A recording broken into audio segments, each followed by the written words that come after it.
any other sort of like linguistic phenomenon like that? That was the only time that happened Very weird. on an instrument. Yeah. Now, Eric and I were sitting at the table in the command center. So I was in my usual seat, and Eric was sitting right across from me, and we were working out what we were going to do the next day on an experiment. It's probably midnight, 11:30 midnight, something like that. And then suddenly, a woman's voice starts talking to us, and both of us turn and look. And there's a voice coming from the wall, like 3 feet from us, and Eric says, "Are you hearing?" I said, "Are you hearing that?" We're both like, "Are you hearing that?" And we pointed at the same place. Yeah, it's coming from right there. And we jumped up, grabbed flashlights, and then running around looking under the trailer, looking everywhere to see if there's anybody. You know, Candace she's already in bed. It wasn't her talking. It was nobody else there. And but the voice went on for several minutes talking to us. What did she say? It was in another language. Oh, you wouldn't believe the crap that happens at my trailer. My God. Try it one night, right? You're like talking and the cameras are following you. Like, how does he do that? Like, well, you know, fortune favors the bold, I guess, right? I want to get to the bottom of it. I want to know what's going on. So it's been very routine up until this summer. Actually, it's been a little better. At least 3 of the 5 nights of the week that I'm here at about 2 in the morning, something starts banging on the side of my trailer. So that happened more than once, then? Oh, it happens routinely. And so we've got cameras all around my trailer, under it, on top of it, in it, everywhere. The only place that you can't see where I am is in the bathroom or my bedroom. And so there's cameras everywhere else, all around my trailer. You can see it at night and everything.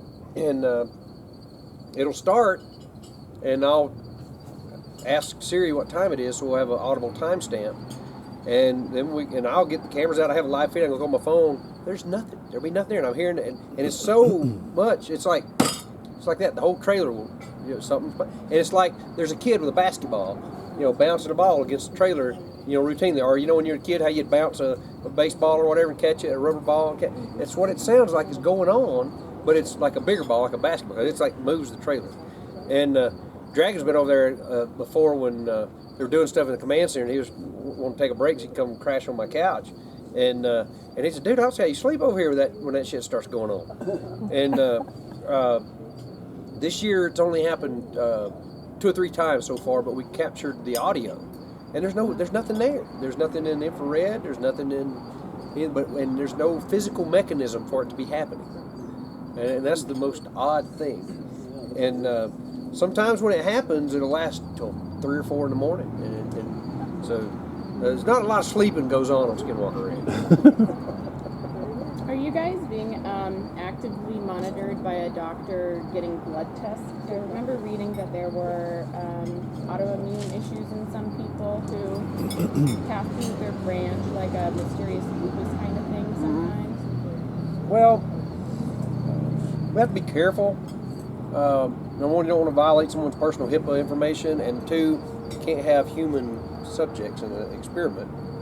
And so we are all personally cautious and conscientious about having multiple physicals a year and blood tests. And so I have at least 2 blood tests a year, and so far, because especially after the radiation, because they're worried about finding cancer markers and stuff. And so far, nothing long term other than being batshit crazy. Recently came out, its name just it's eluding me right now, that did the blue brain scans of people that have had contact with UAP. Probably Kit Green. Or Nolan. Gary Nolan? Oh, Gary Nolan. Oh, Gary, yeah. And he was talking about that center of the brain, or part of the brain, where it changed size in those people. Mm-hmm. So I think that would, Putamen that would be like a question I had, if there's any monitoring of that. Yeah, Thomas has that. We showed it. We showed a picture of it, and hell, they show it every time the show comes on. Poor Thomas. Everybody in the world knows what your brain looks like. And so if you see those tendril looking for scar tissue like things, that's exactly what Gary Nolan's talking about. So. What about your loss in time? So the time was lost, my memory wasn't. So I remember everything that happened, but there's no record of it happening. And all the cameras that were pointed at me when I would pass in front of those cameras went blank or had time erased from the memory cards. So there's yeah. So And you could prove that. Well, you could see the time erased. yeah. So what happened? I heard. I woke up. I heard what I thought was voices in my living room in the trailer. I'm like, oh shit, here we go again, right? Did I leave something? So first, I left my laptop hooked up to the spectrum analyzer, and I accidentally was near a radio station or something, and it's picking up a harmonic from Mexico or something. So I got up, and as soon as I turned on my bedroom light first, and outside camera, you see my light on the window. You see it come on.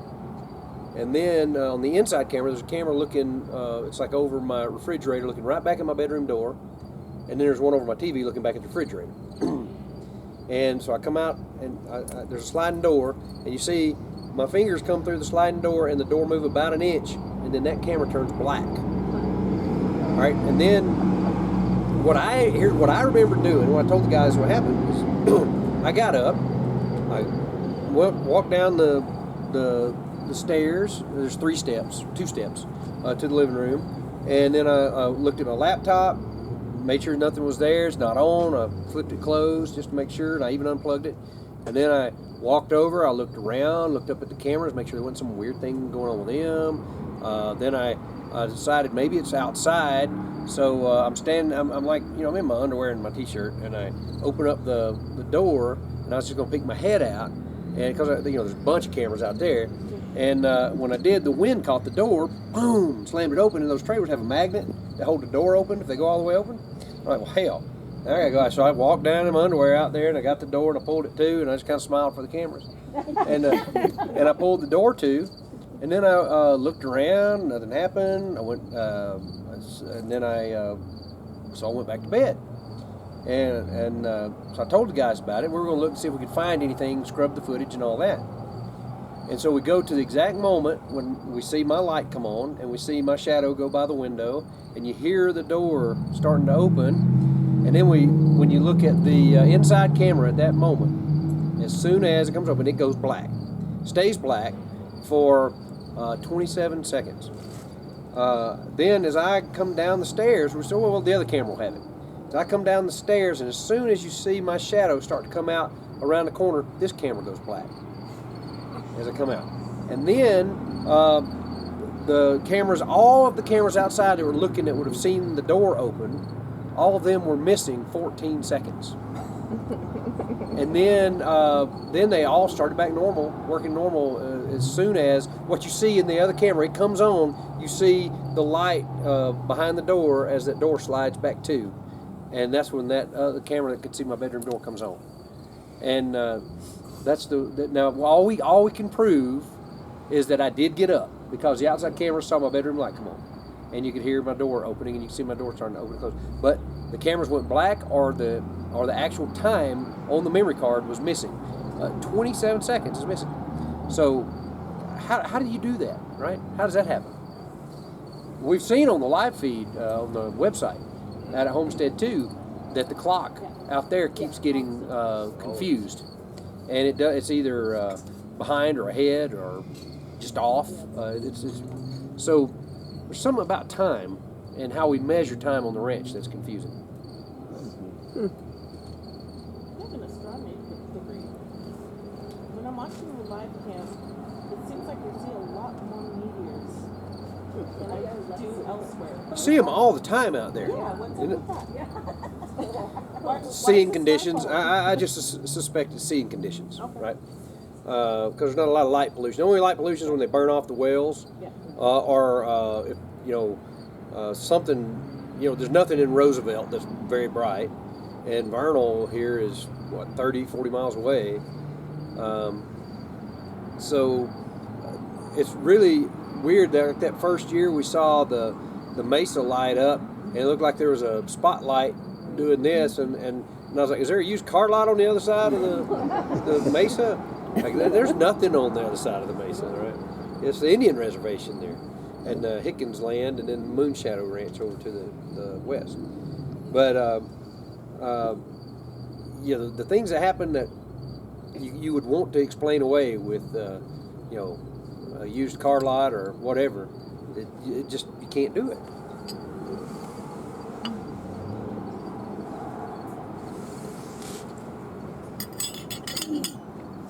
So what happened with the alpacas? Were they ever attacked It's again? so funny. Everybody always asks about it. So, true, I slept through that whole thing because I'd done an experiment up till like 1 a.m. or 2 a.m. or something, and I got up and everybody's like, "Oh my God, you're the alpacas!" They're like, "What's going on?" And I said, "Something attacked the alpacas," and I think we are pretty certain that it was a pack of wild dogs. But how'd they get in there? Well, I mean, there's a fence around the ranch, but there's the holes in the fence big enough that, you know, dogs could get in. Oh. And where the canal is, they could come across the canal. And out there on the reservation, there's packs of wild dogs all the time, and they don't necessarily have to be. They don't have the same vaccination rules. That, you know, they don't have rabies shots and stuff either. So it's a little bit scary when you see a pack of dogs out there. But the alpacas were fine. They, the way I understand it, Thomas found someone who actually has an alpaca farm not far away, and because we were afraid that they were going to get attacked again, which is what's weird about it is, you know, the res dogs don't attack the other animals that are out there, the cows and stuff. They just really like the smell of alpaca. I don't know. So we had the alpacas moved, and they're not. They're off on. I don't know where it is, somewhere at the farm. And we decided not to put them through another. Yeah. Because they looked scared to death at that point.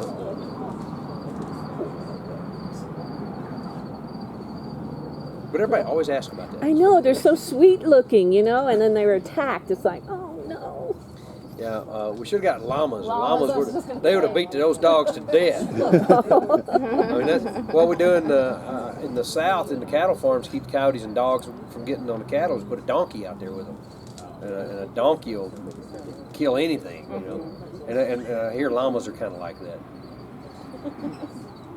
So, that may be why people don't grow llamas a lot, because they're more onerous to deal with.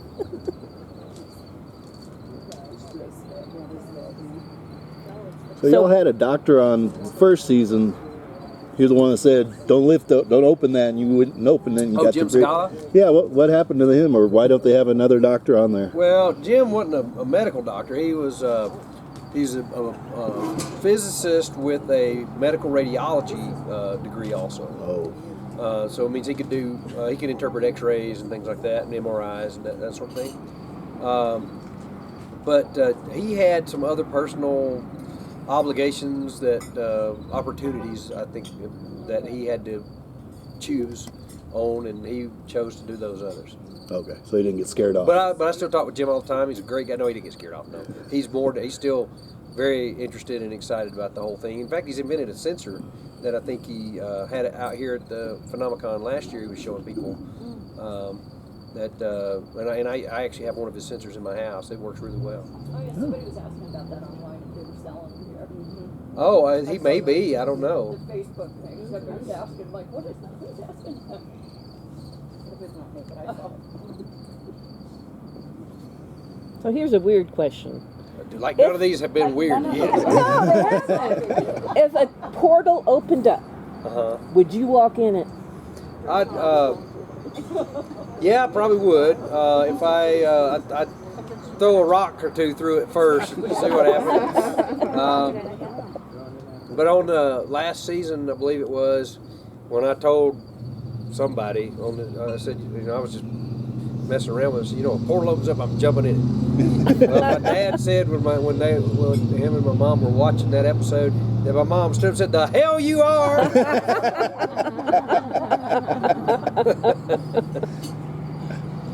love the comment you made about how you tell your kids you don't make it through this episode. Do I tell them what? You tell your kids that you don't make it through this episode? Oh yeah. I always tell them that. Yeah. I said, "Dad, what happened?" I said, "Well, I didn't live."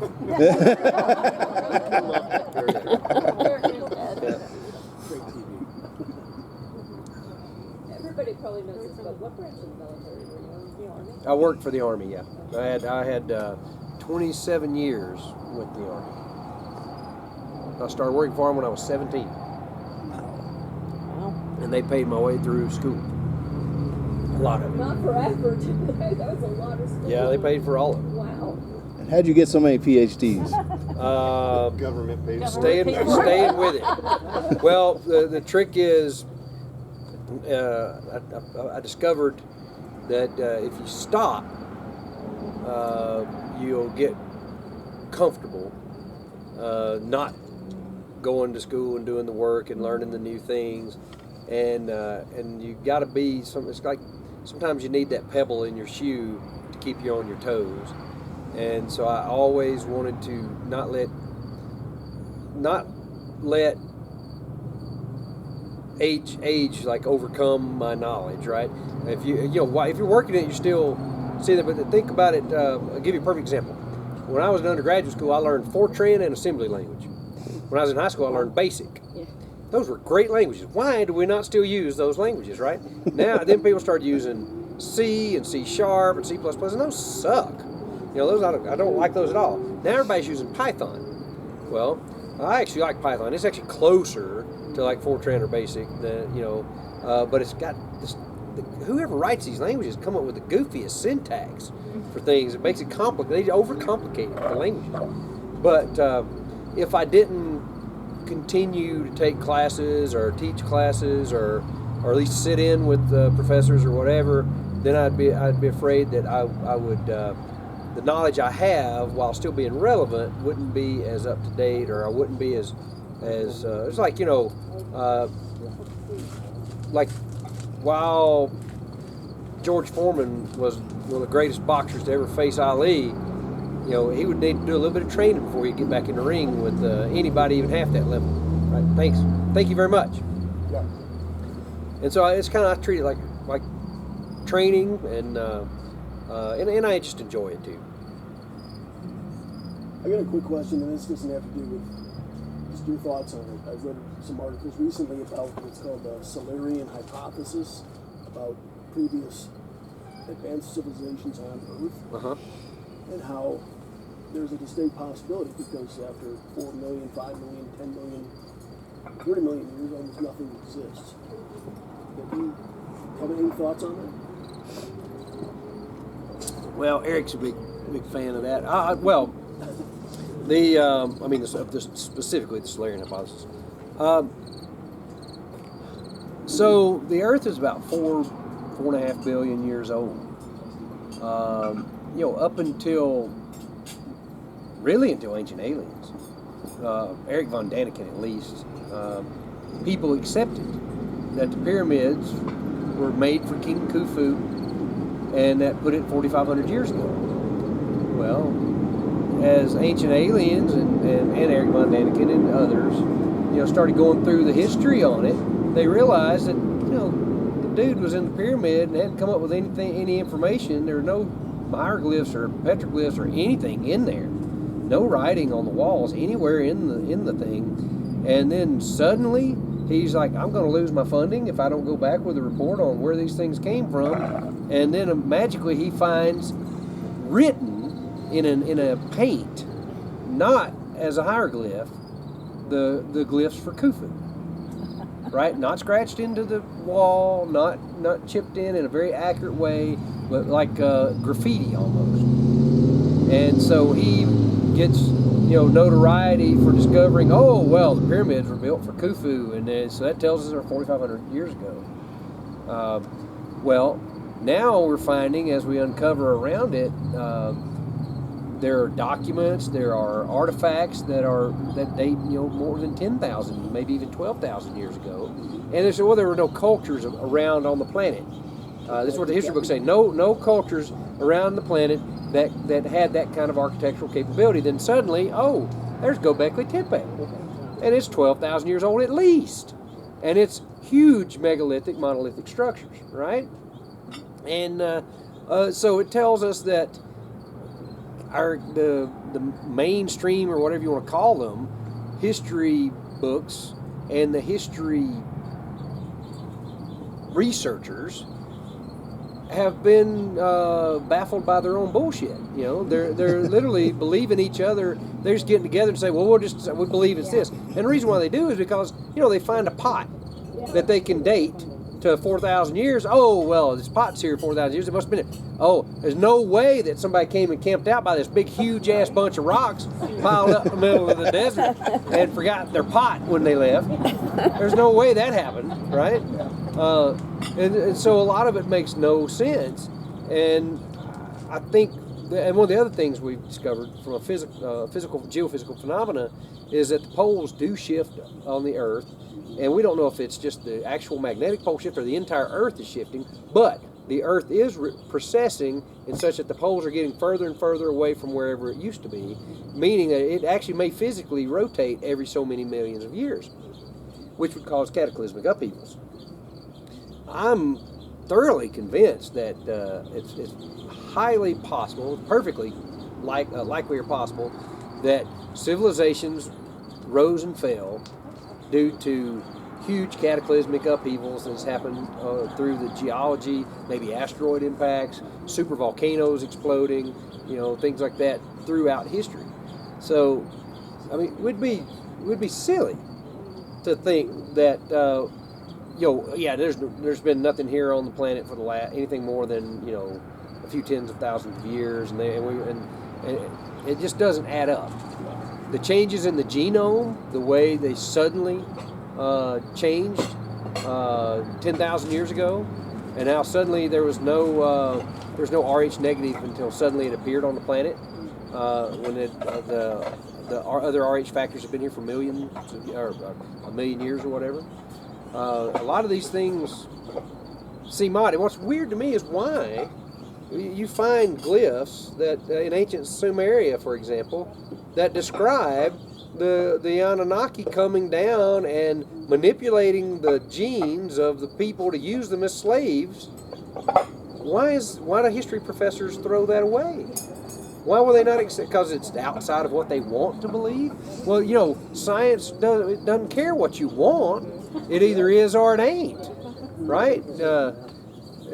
So that's the thing that really troubles me. And all of the different theologies and religions talk about wars between the sky gods, the upheavals, the cataclysms, and all these things. But we just want to. I blame the Renaissance.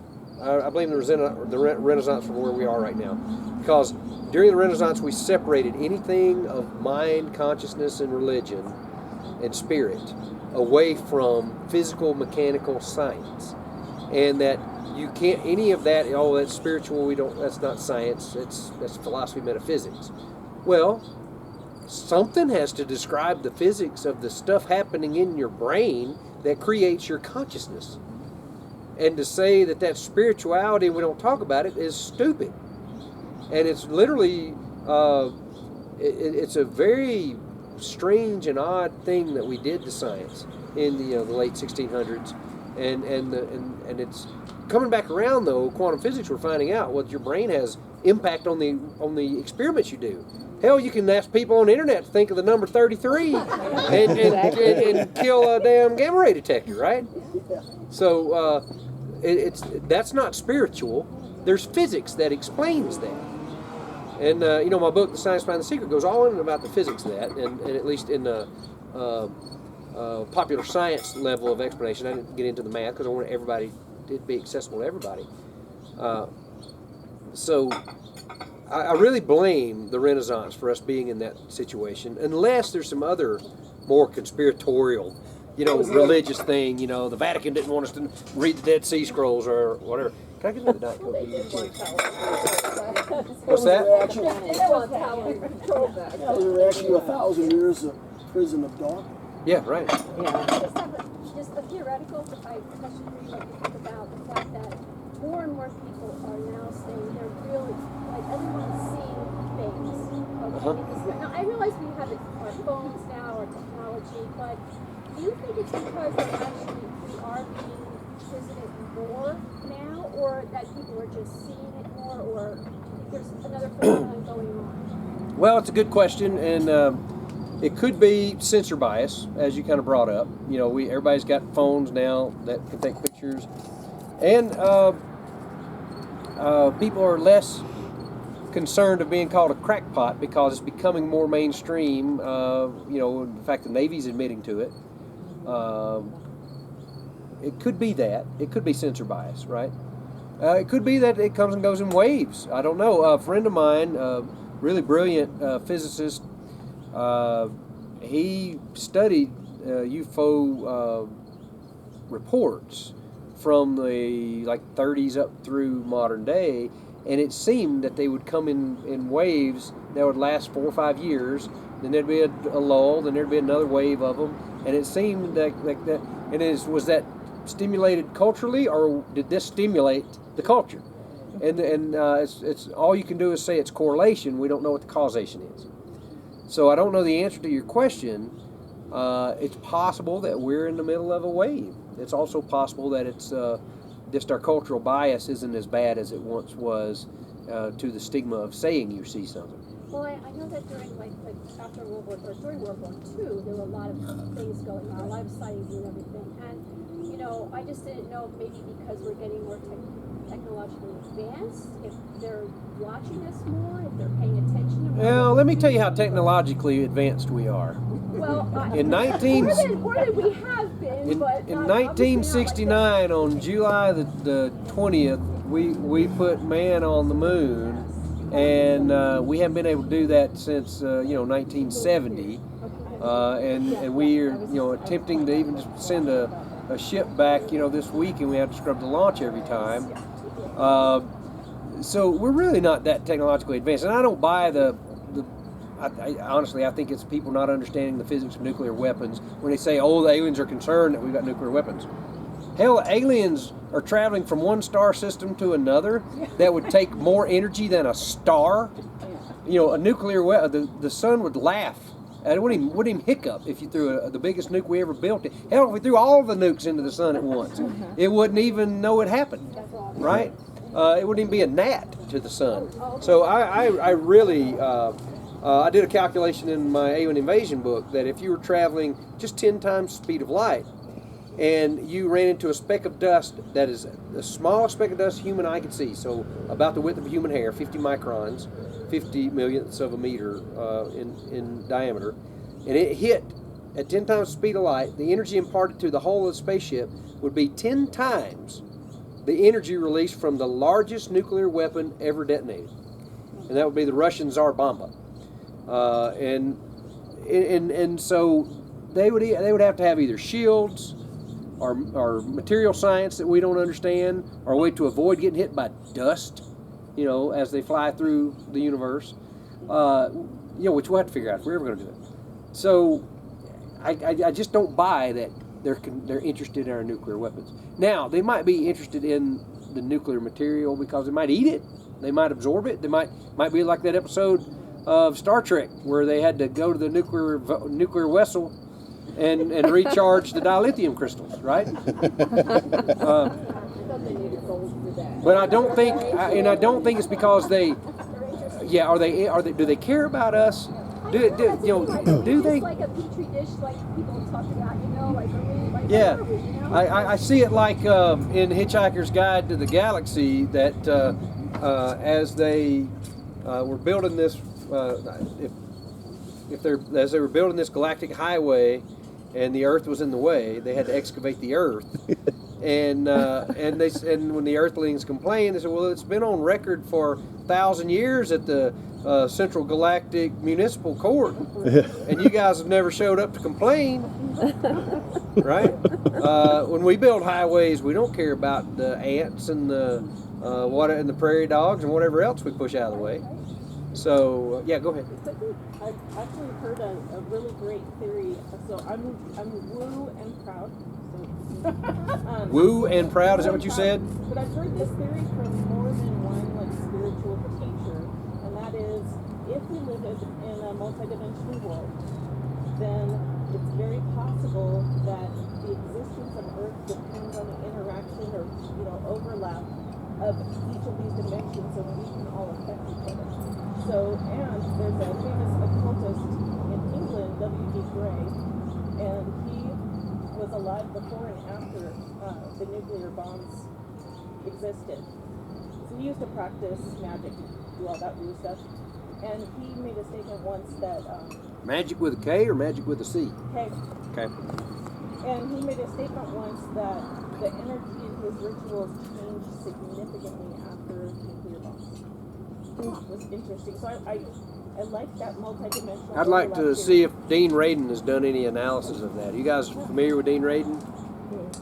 Dean Radin's a very smart scientist, very meticulous, and he's done some of the best study of remote viewing, psychic phenomena. He's used Caroline Corey as a subject and watched her change the pH of water with her mind, and tested, recorded all the data very carefully, and written credible scientific papers about his findings, and showed the statistical variations are outside of chance.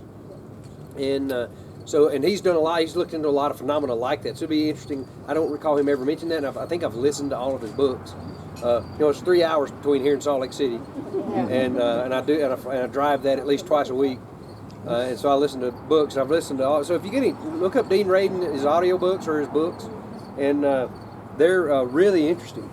And I'd like to see if someone that meticulous has investigated this phenomenon that you're talking about. It's true that the multi-dimensional and each dimension's existence depends on the other, then it would make perfect sense why they're interested in nuclear weapons.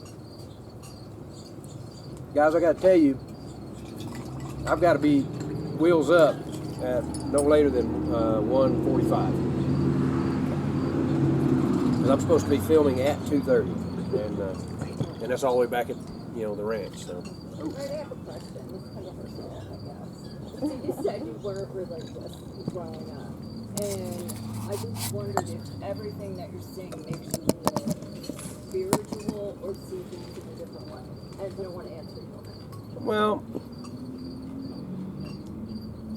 I went to church with my grandparents, and right? When I was 10, my dad, who was a machinist on the Saturn V's that went to the moon, when I was 10, he gave me a copy of Eric von Daniken's Chariots of the Gods, and he and I started reading that. And then we started reverse engineering all the stories in the Bible. And so I've read the Bible through and through lots, and mostly from an ancient astronaut theory perspective, right? But it's also a very interesting sociology, philosophy book, and a way to to treat your fellow man, except for all the crazy, ugly stuff that happens in there, right? There's a lot of bad stuff that goes on in the Bible. People are always cheating on people, killing people, wars. It sounds like the world was just a bad place to live back then. Yeah, right. They had giants and the Nephilim and all that. But as I learned more about other religions, read a lot about other religions, talked to other religious folks, metaphysical folks, talked to some friend of mine who was a Wiccan, talked to what their philosophies were, read a lot about magic with a K. All of these different things sound like they're saying the same thing, and it kind of is one of the things that the whole life is a journey, right? And it has sort of led me into a much more, if you want to call it spiritual place, where I'm 100% convinced that how you react and how you respond on a daily, minute by minute basis to the universe is what brings the next minute by minute to you. And so I think that's almost like what all the religions are telling you. So I don't know if that's an answer to your question or not. If you were to ask which religion I am, I would probably say I'm a Christian, right? They all did say the same. That If Network Thinking Grow Rich was the same as the secret. They all were the same. Louise Hay's books all said the same. Yeah. Yep. Was there another question? But are we living in the Matrix? Maybe. think the odds that we're in a simulation is far greater than anything else. Well, and so what? Now, but think about this. If you're going to create a universe, do you get a big bowl and start putting a little bit of this, a little bit of that, and go boom, and hope it all happens the way you want it to? Or do you create a structured environment that you can manipulate and control down to every pixel and know exactly what you want to do with it, and you can even change things along the way and even reset things along the way? And right, so and think about this. Have you ever played or seen your kids play a POV game like Minecraft or Fortnite or any of those games? Okay, well, so it's a game where you're looking through the eyes of your avatar and you're walking around, and there's a world map. In Minecraft, it's a square, and the world doesn't render on your computer until you go to that spot. And unless you're looking at it, your computer doesn't have to render what you're actually seeing, right? Now think about what happens in real life. I'm not rendering whatever that is behind me right now. That'd be a lot of work for my brain to render Timbuktu right now, or Jupiter, right? Until I look at it, my brain doesn't render the visual imagery and information. So it suggests, and if you watch these kids play on a game system that's a server, so the environment is a server somewhere, and their computers only renders what they have to have, right? And they log in, there's millions, or say I've seen thousands, at a time, log into this world, and their computer, which is their brain in this case, as it goes in that world, it renders that part of the world on their computer for them to see and interact with. Now think about what your brain is doing for you.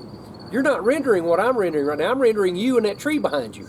You're rendering me and whatever it is back there, right? So think about that.